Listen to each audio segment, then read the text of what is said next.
आज हम स्वास्थ्य के एक ऐसे पहलू, भोजन के एक ऐसे महत्वपूर्ण फूड ग्रुप या एक ऐसे मैक्रोन्यूट्रिएंट की बात करेंगे कि उसका नाम आते ऐसा लगता है कि सभी बीमारियों का कारण यही है और बहुत ज़्यादा कन्फ्यूज़न क्रिएट हो जाता है। हाँ, आप सही समझ रहे हैं। आज हम बात करेंगे फैट्स की।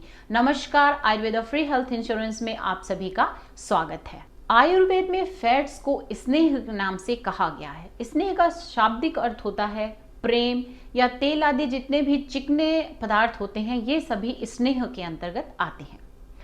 तो स्नेह द्रव्य जो होते हैं उनके क्या क्या गुण हो सकते हैं? स्नेह द्रव्य गुरु होते हैं, यानी कि पचने में वो समय लेते हैं, पचने में भारी होते हैं।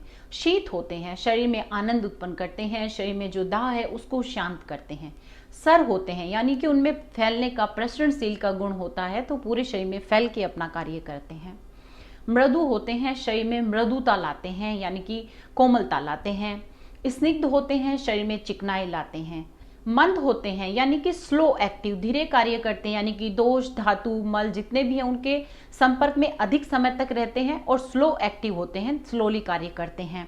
सूक्ष्म होते हैं, मॉलिक्यूल्स बहुत स्मॉल होते हैं ताकि हर बॉडी के पार्ट तक जाकर के कार्य करते हैं। द्रवम लिक्विडिटी वाले होते हैं। तो जितने भी फैट्स होते हैं उनमें ये 8 क्वालिटी जो है वो मिलती हैं।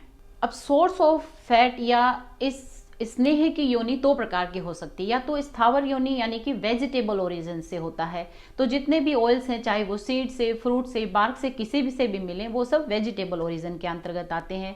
दूसरा है जांगम योनि, यानी कि एनिमल ओरिजिन से आ सकते हैं। दूध है, घी है, मांस है, मीट है, एग है, ये सभी जो है एनिमल ओरिजिन के अंतर्गत आते हैं।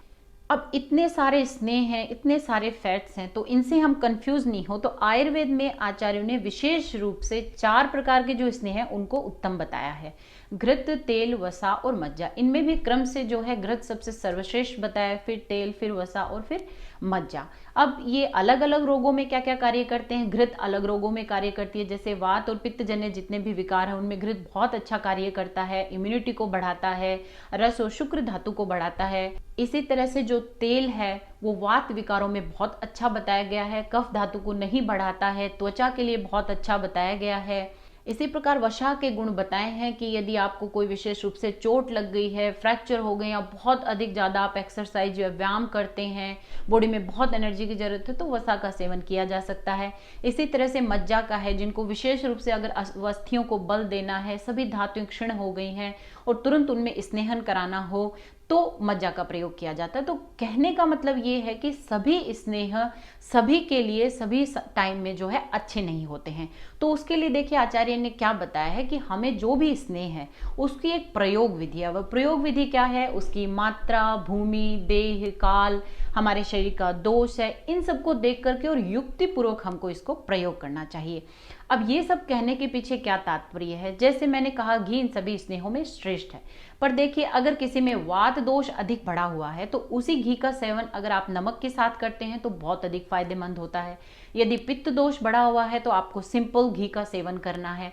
यदि कफ दोष बढ़ा हुआ है तो उसी घी में यदि आप त्रिकटु चूर्ण मिला करके प्रयोग करते हैं तो वो आपके लिए बहुत फायदेमंद होता है। तो ये बताया गया है कि सभी स्नेह सभी के लिए एक जैसा फायदा नहीं करते, हमें युक्ति की जरूरत पड़ती है। स्नेह को प्रयोग में कैसे लाया जाए, इसके लिए देखिए आचार्य ने बताया है अच्छ स्नेह, यानी कि शुद्ध रूप से स्नेह, यानी कि जैसे आप शुद्ध घी का प्रयोग कर रहे हैं तो ये बहुत जल्दी बॉडी में स्नेहन लेके आता है।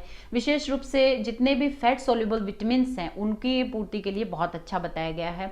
इसके अलावा हर व्यक्ति तो इस तरह से सेवन नहीं कर सकता, तो उसके लिए प्रविचारणा का प्रयोग किया गया है।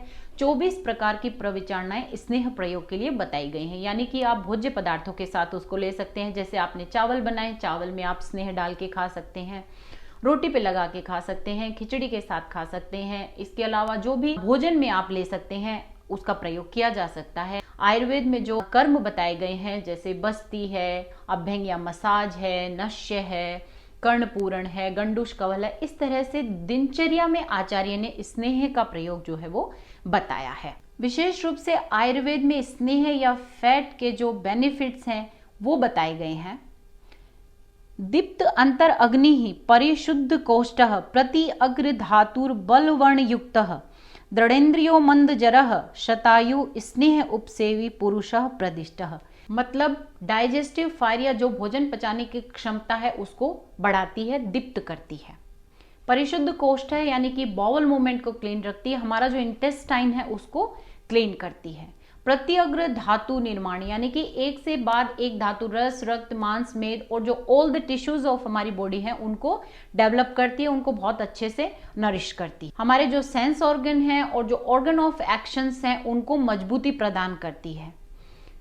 बुढ़ापा देर से आता है यानी कि तरुण अवस्था को बनाए रखती है। और जो स्नेह का सेवन करता है ऐसा व्यक्ति 100 वर्ष तक जीवित रहता है। ये बिल्कुल स्पष्ट है कि जो स्नेह या फैट्स हैं वो हमारी बॉडी के लिए बहुत अधिक एसेंशियल हैं, हमें उनका प्रयोग करना ही करना है। इसीलिए आचार्य ने हमारा जो डेली रूटीन है उसमें अभ्यंग है, नश्य है, सिर में तेल लगाना है, कान में तेल लगाना है, कवल धारण, गंडूश धारण, भोजन में स्नेह का प्रयोग, ये सब शामिल किया है। फैट जो है वो हमारे शरीर में बहुत महत्वपूर्ण कार्य करती है, जैसे हार्मोन प्रोडक्शन, विशेष रूप से स्टेरॉइड हार्मोन है, सेल मेम्ब्रेन का निर्माण है, ब्लड प्लाज्मा के लिए इंपॉर्टेंट है, जितने भी फैट सोल्युबल विटामिन है A, D, E के हैं इनके निर्माण के, नर्वस सिस्टम जो है उसमें जो न्यूरॉन्स होते हैं उनकी माइलिन शीथ के निर्माण के लिए अति आवश्यक है। फूड का टेस्ट बढ़ाती है।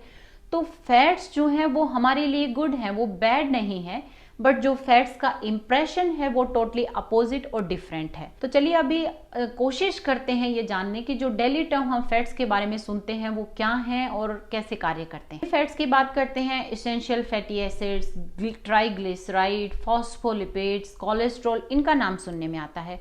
तो एसेंशियल फैटी एसिड्स वो एसिड्स हैं जो हमारी बॉडी में उनकी नीड है परंतु हमारी बॉडी उन्हें नहीं बनाती, हमें डाइटरी प्रोडक्ट्स हैं उनसे ही उसे लेना होता है। ट्राइग्लिसराइड का भी यही है, ये डाइटरी फूड से हम लेते हैं, एनिमल ओरिजिन और वेजिटेबल ओरिजिन दोनों से हमको मिलता है। फॉस्फोलिपिड भी जो है एक प्रकार की फैट है जो हमारे विशेष रूप से नर्वस सिस्टम के लिए अति आवश्यक है। कोलेस्ट्रॉल है, ये एक बहुत बड़ा विषय है, हम इसके बारे में अलग से बात करेंगे, बट कोलेस्ट्रॉल जो है ये स्टार्ट पॉइंट है स्टेरॉइड हार्मोन्स बनाने के लिए, तो ये बहुत अति आवश्यक है। टर्म आते हैं सैचुरेटेड फैट, अनसैचुरेटेड फैट। जो सैचुरेटेड फैट होती हैं वो रूम टेम्परेचर पे सॉलिड होती हैं, अनसैचुरेटेड फैट जो होती हैं वो नॉर्मली रूम टेम्परेचर पे लिक्विड होती हैं। तो नॉर्मली सैचुरेटेड फैट जो है वो एनिमल ओरिजिन की होती हैं और अनसैचुरेटेड फैट जो होती हैं वो वेजिटेबल ओरिजिन की होती हैं। इनमें जो सैचुरेटेड फैट है उस बैड बताया गया यानी कि वो हेल्दी नहीं है। हाइड्रोजनेटेड फैट है। अब हाइड्रोजनेटेड फैट में क्या होता है कि फैट को हीट के थ्रू प्रोसेस कर दिया जाता है जिससे कि उसके जो नेचुरल स्टेट होती है, जो नेचुरल स्ट्रक्चर होता है वो डिसरप्ट हो जाता है और वो बॉडी के लिए बहुत अधिक हार्मफुल हो जाती है। ट्रांस फैटी एसिड्स हैं, तो ये जो ट्रांस फैटी एसिड्स होते हैं इनको हमारी बॉडी यूज नहीं कर पाती है और हमारी बॉडी की जो बायोकेमिस्ट्री है उसको ये डिस्टर्ब करते हैं, तो ये बहुत हार्मफुल हमारी बॉडी के लिए होते हैं। तो इन सब से अब ये पिक्चर सामने निकल के आती है, कोई भी फैट एब्सोल्युटली हमारे लिए गुड नहीं है और एब्सोल्युटली बैड नहीं है। तो फिर क्या करें, क्योंकि फैट तो हमारी बॉडी का एसेंशियल एक पार्ट है, वो हमारी बॉडी के लिए एसेंशियल है, हमें वो आवश्यक रूप से चाहिए।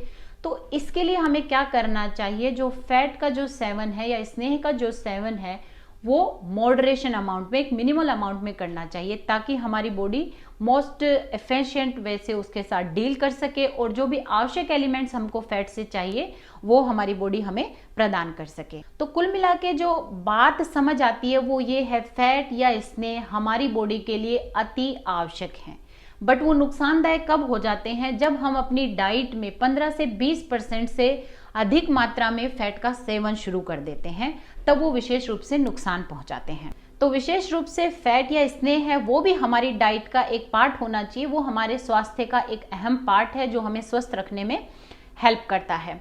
अगले वीडियो में हम बात करेंगे कि कौन सा स्नेह फैट जो है वो हमारे लिए बेस्ट है और हमें क्या प्रयोग करना चाहिए। आज का वीडियो अगर आपको पसंद आया हो तो प्लीज लाइक, शेयर और कमेंट कीजिएगा और सब्सक्राइब करना मत भूलिएगा। तब तक के लिए take good care of yourself because health is wealth.